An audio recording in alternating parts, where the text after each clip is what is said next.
மோடி தலைமையிலான அரசு ஜம்மு காஷ்மீரின் வரலாற்று கலாச்சார பாரம்பரியத்தை மீட்டெடுக்க உறுதி பூண்டுள்ளது. மத்திய உள்துறை அமைச்சர் அமித் ஷா பேச்சு.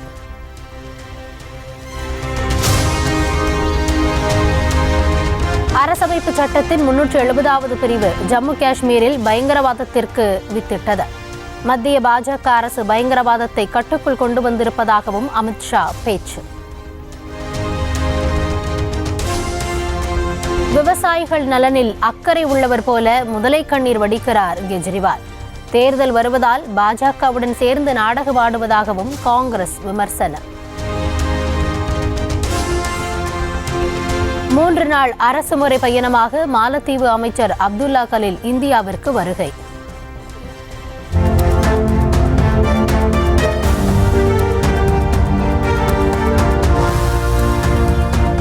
மத்திய வெளியுறவு அமைச்சருடன் இன்று பேச்சுவார்த்தை நடத்துகிறார்.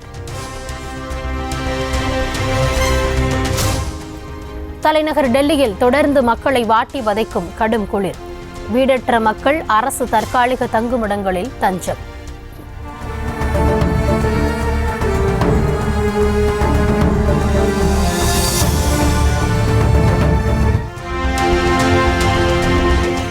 உத்தரப்பிரதேச மாநிலத்திலும் கடும் குளிரால் மக்களின் இயல்பு வாழ்க்கை பாதிப்பு.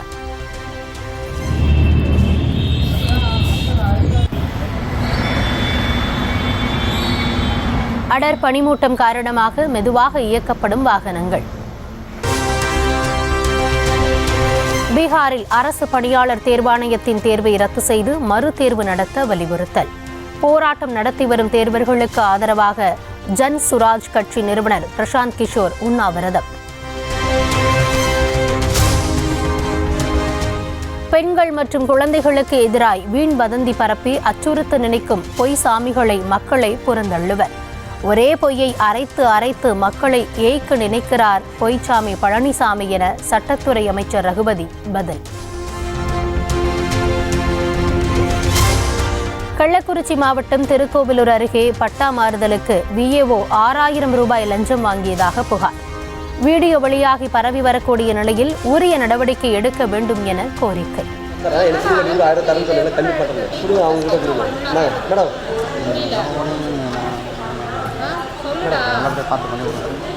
ஆல்ரெடி என் செலவு பண்ணி சார் இதில் வச்சுட்டு பண்ண உள்ள வந்து படம் பொறுத்து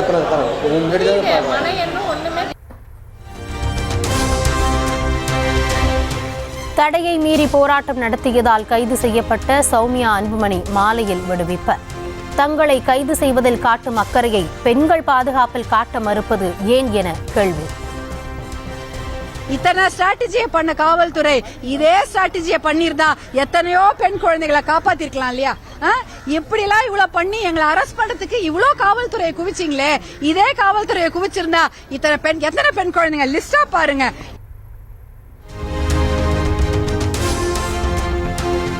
தமிழக அரசின் மனசாட்சியை உலுக்க இன்னும் எத்தனை பாலியல் வன்கொடுமைகள் அரங்கேற வேண்டும்? பாலியல் வன்கொடுமை சம்பவங்களை பட்டியலிட்டு சௌமியா அன்புமணி ஆவேசம். அண்ணா நகர்ல ஒரு சின்ன பெண் குழந்தை, அதே போல சென்னை பூக்கடையில ஒரு சின்ன சிறுமி, வேலூர் அணைக்கட்டுல ஒரு சிறுமி பாலியல் வன்கொடுமைக்கு ஆளாக்கப்பட்டிருக்கிறார். கிருஷ்ணகிரி பர்கூர்ல ஒரு சிறுமி, அதுவும் NSS கேம்புக்கு போற குழந்தைங்களை கூட பாலியல் வன்கொடுமை பண்ணிருக்கிறாங்க.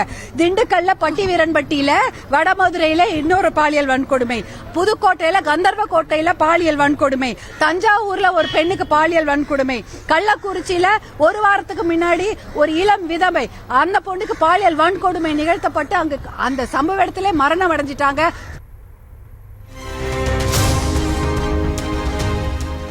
புதுச்சேரியில் அமைச்சர் வாரிய தலைவர் பதவி கேட்டு பாஜக அதிருப்தி MLAக்கள் போர்க்கொடி. தேர்தல் பொறுப்பாளர் மேலிட பார்வையாளர்கள் நடத்திய சமரச பேச்சுவார்த்தை தோல்வி. அமலாக்கத்துறை பறிமுதல் செய்து தடயவியல் ஆய்வுக்கு உட்படுத்திய டிஜிட்டல் ஆவணங்களின் நகல். அமைச்சர் செந்தில் பாலாஜிக்கு வழங்குமாறு அமலாக்கத்துறைக்கு சென்னை முதன்மை அமர்வு நீதிமன்றம் உத்தரவு. ராமநாதபுரம் அரசு மருத்துவமனையில் தீ விபத்து ஏற்பட்டதால் சிகிச்சை பெற முடியாததால் 3 உயிரிழப்பு. ஆம்புலன்ஸ் விபத்தில் காயமடைந்தவர்கள் மருத்துவமனையில் புகைமூட்டத்தால் சிகிச்சை பெற முடியாமல் உயிரிழந்த பரிதாபம். கரும்பு விவசாயிகளிடம் லஞ்சம் கேட்டதாக நியூஸ் தமிழில் செய்தி வெளியான நிலையில் சம்பந்தப்பட்ட விவசாயிகளிடம் வெள்ளை பேப்பரில் மிரட்டி கையெழுத்து. வெளியே சொன்னால் கரும்பு கொள்முதல் செய்ய மாட்டோம் என அதிகாரிகள் மிரட்டியதாகவும் விவசாயிகள் குற்றச்சாட்டு. எவ்வளோ பேர் கையெழுத்து போட்டிருக்குங்கண்ணா? எனக்கு தெரிஞ்சு 27. என்ன சொல்லி கையெழுத்து வாங்கினாங்க? இல்லைண்ணா நான் போன வாரத்தில் போட்டுருந்தேன். ஆனால் இப்போ இந்த கையெழுத்து போட செய்தி வந்ததுக்கோசரம் தான். செய்தி எல்லாரும் போட்டேன். என்ன கையெழுத்து வாங்கினாங்க? நாங்கள் வந்து இந்த மாதிரி எதுவும் சொல்லலை. அந்த 4000 கரும்புக்கு 400 கரும்பு ஃப்ரீயாக கேட்குறாங்க அப்படின்னு சொன்னது கையெழுத்து வாங்கிட்டாங்க. வெள்ளை பேப்பர்லையா இல்லை வெள்ளப்பட்டு.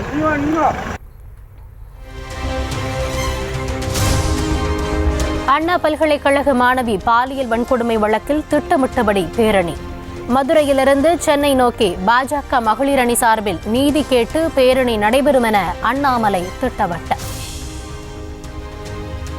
பாரதிய ஜனதா கட்சியினுடைய மகளிர் அணி எங்களுடைய மாநில தலைவி சகோதரி உமாரதி அவர்கள் தலைமையில் நாளைக்கு மதுரையிலிருந்து நீதி கேட்பு பேரணி புறப்பட்டு சென்னை வந்து ஆளுநரை சந்திக்க இருக்கிறது. ஆனால் இன்னைக்கு மதுரை மாநகர காவல்துறை அனுமதி மறுத்திருக்கிறாங்க. அதனால் உறுதியாக எங்களுடைய சகோதரிகள் உறுதியாக நாங்கள் நாளைக்கு அங்கே மதுரையில் இருப்போம். யாருக்கும் எந்த பிரச்சனையும் இல்லாமல் ஒரு அறவழியில் எங்களுடைய போராட்டத்தை நாங்கள் மதுரையிலிருந்து முன்னெடுப்போம்.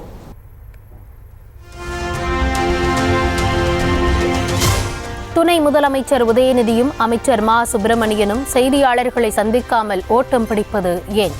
தமிழக பாஜக தலைவர் அண்ணாமலை கேள்வி. ஆனா இன்னைக்கு உதயநிதி ஸ்டாலின் அவர்கள் பிரஸ்ஸை பார்த்து ஏன் ஓடுறாரு? ஏன் பிரஸ்ஸை பார்க்காம இருக்காரு? மா சுப்பிரமணியம் அண்ணன் காலைல குடு குடு குடு குடுன்னு ஓடுவார் ரன்னிங் ரேஸ்.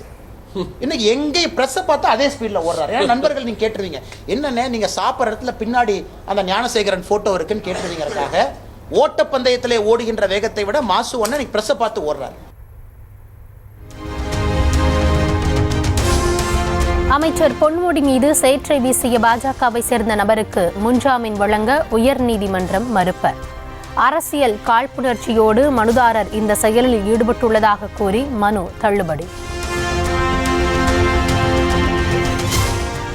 மேட்டூர் அணையின் நீர்மட்டம் 120 அடியாக நீடிக்கும் நிலையில் நீர் திறப்பு அதிகரிப்பு. அணையிலிருந்து நீர் திறப்பு 10,000 கன அடியாக அதிகரிப்பு. திருப்பூர் மாவட்டம் தாராபுரம் அரசு மருத்துவமனையில் அறுவை சிகிச்சை மூலம் குழந்தை பெற்றுக்கொண்ட பெண் 15 நாட்களுக்கு பிறகு உயிரிழப்பு. தவறான சிகிச்சை காரணமா என்பது குறித்து RDO விசாரணை. செங்கல்பட்டு மாவட்டம் மதுராந்தகம் அருகே ஞானசேகரனின் பண்ணை வீடு. குற்றச்செயல்களில் கிடைத்த பணத்தின் மூலம் உல்லாச வாழ்வு. கிருஷ்ணகிரி மாவட்டம் ஊத்தங்கரை அருகே ஓலா பெண் ஊழியர் கத்தியால் குத்தி கொலை. கொலை செய்துவிட்டு தப்பி ஓடி 2 மர்ம நபர்களுக்கு போலீசார் வலைவீச்சு. கர்நாடகாவில் பேருந்து கட்டணங்களை 15% உயர்த்த அமைச்சரவை ஒப்புதல். வரும் 5ஆம் தேதி முதல் கட்டண உயர்வு அமலாகும் நிலையில் குறைந்தபட்ச கட்டணம் 6 ரூபாயாக நிர்ணயம். மேற்கு வங்க அரசை சீர்குலைக்கும் நோக்கத்துடன் வங்கதேசத்திலிருந்து ஊடுருவல் வேண்டுமென்றே அனுமதிக்கப்படுகிறது. மத்திய அரசின் திட்டத்தின்படி எல்லை பாதுகாப்பு படை அனுமதிப்பதாக மம்தா பானர்ஜி குற்றச்சாட்டு. மீண்டும் இந்தியா கூட்டணிக்கு வருமாறு நிதிஷ்குமாருக்கு அழைப்பு விடுத்த லாலு பிரசாத் யாதவ். மீண்டும் மீண்டும் கேள்வி எழுப்பும் செய்தியாளர்களை சமாளிப்பதற்காக அப்படி கூறியிருக்கலாம் என தேஜஸ்வி யாதவ் சமாளிப்பு.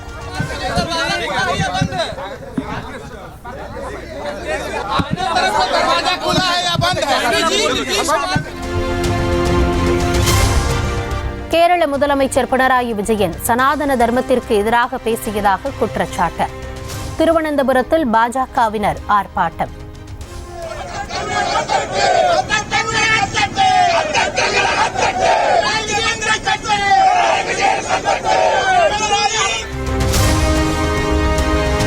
பாராசூட்கள் ஒன்றுடன் ஒன்று மோதி கடலில் விழுந்த கடற்படை கமாண்டோக்கள். ஆந்திர மாநிலம் விசாகப்பட்டினத்தில் ஒத்திகையின் போது விபத்து.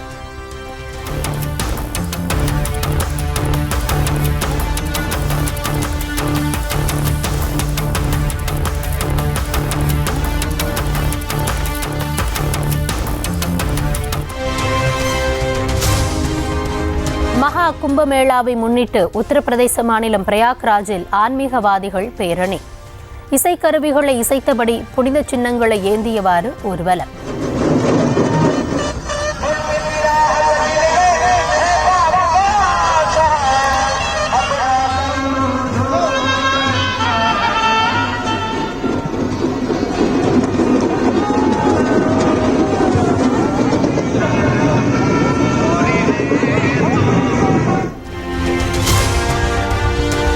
ஒடிசாவின் சிம்லிபால் புலிகள் சரணாலயத்திற்கு கொண்டு வரப்பட்ட பெண் புலி.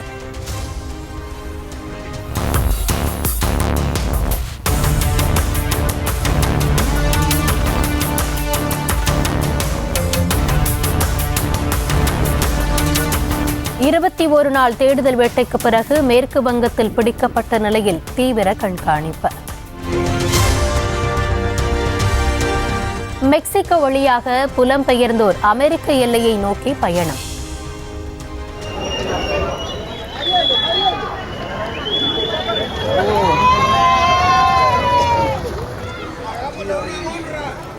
ட்ரம்ப் பதவியேற்பிற்கு பிறகு குடியேற்ற விதிகள் கடுமையாக்கப்படும் என அச்சம். காசாவில் 3500 குழந்தைகள் ஊட்டச்சத்து குறைபாட்டால் உயிரிழக்க வாய்ப்பு. போர் காரணமாக ஏற்பட்ட கடும் உணவு தட்டுப்பாட்டின் விளைவு என அதிர்ச்சி தகவல்.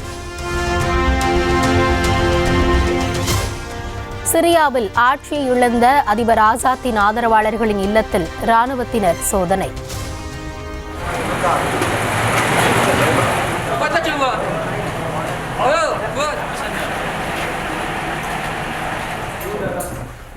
முன்னாள் பாதுகாப்பு படை வீரர்கள் அல்லது ஆயுதங்கள் உள்ளனவா என தேடுதல் வேட்டை. அமெரிக்காவின் நியூ ஆர்லியன் நகரில் நடத்தப்பட்ட தீவிரவாத தாக்குதல் கோழைத்தனமானது. பிரதமர் மோடி கடும் கண்டனம். அமெரிக்காவின் லாஸ் வேகாஸில் ட்ரம்ப் சர்வதேச ஹோட்டல் முன்பு நிறுத்தப்பட்டிருந்த டெஸ்லா கார் வெடித்த சம்பவம்.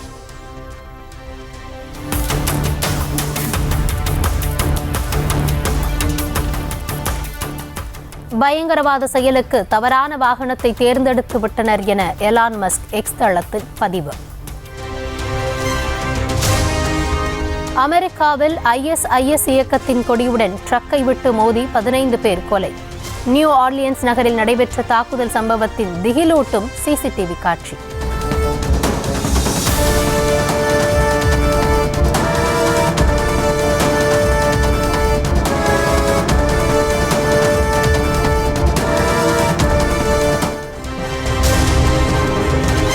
மாண்டினீக்ரோவில் மதுக்கூடத்தில் நடைபெற்ற துப்பாக்கிச் சூட்டில் 12 பேர் பலியான சம்பவம். உயிரிழந்தவர்களுக்கு மெழுகுவர்த்தி ஏற்றி வைத்து அஞ்சலி செலுத்திய மக்கள்.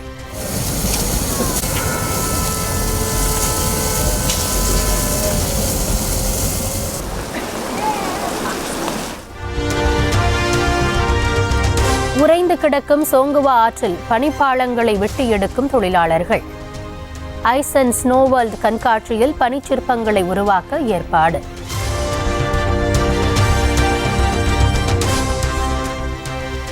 இங்கிலாந்தில் ஏற்பட்ட கனமழை வெள்ளத்தின் காரணமாக நதியின் கரை உடைப்பு.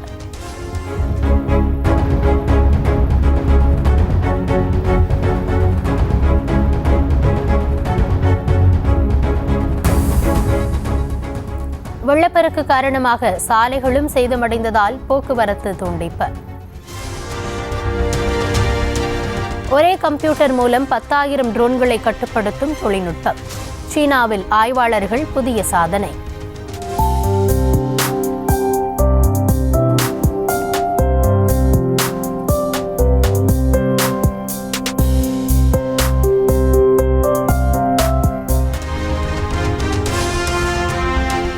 ஆஸ்திரேலிய அணிக்கு எதிரான பார்டர் கவாஸ்கர் டெஸ்ட் கிரிக்கெட் தொடர். கடைசி டெஸ்ட் போட்டியில் டாஸ் வென்ற இந்திய அணி பேட்டிங்.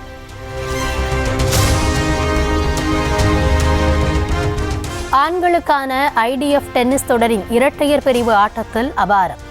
இந்தியாவின் தக்ஷினேஸ்வர் ஜோடி அரையிறுதிக்கு முன்னேற்றம்.